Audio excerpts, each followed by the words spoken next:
శ్రీమాత్రే నమః. Welcome back to our channel. Andal తిరువడిగళే శరణం. ధనుర్మాసం తిరుప్పావ వ్రతంలో గోదాదేవి అమ్మవారు 8వ పాశురంలో ఏం చెప్పిందో ఇప్పుడు మనం తెలుసుకుందాం. ముందుగా పాశురం.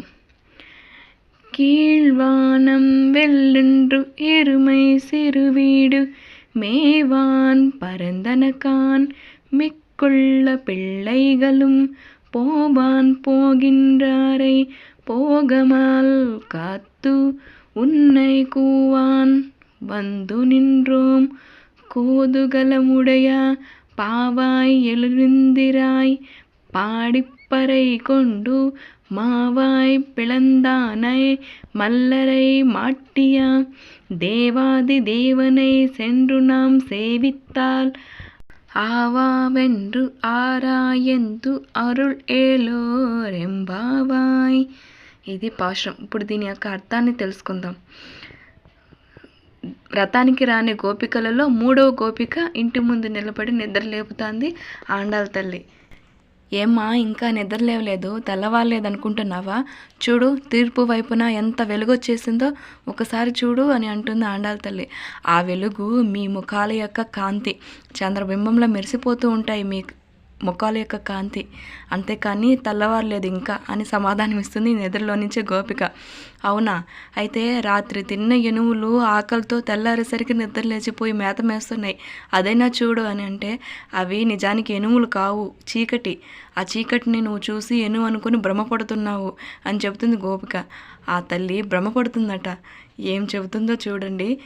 సరే, అలా అయితే మేమందరము కృష్ణుడు అంటేనే ఆనందం, కృష్ణుడి కోసం ఆనందంగా పాటలు పాడుకుంటూ మేమందరము వచ్చాము, కనీసం మమ్మల్ని ఒకసారి లేచి చూడు నీకే తెలుస్తుంది అని ఆండాళ్ళ తల్లి చెబుతుంది.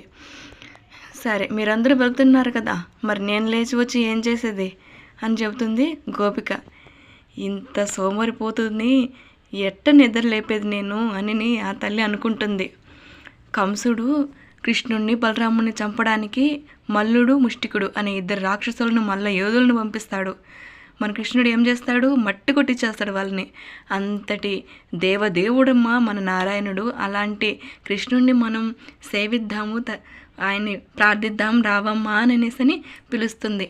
ఆ తండ్రి ఏం చేస్తాడో తెలుసా?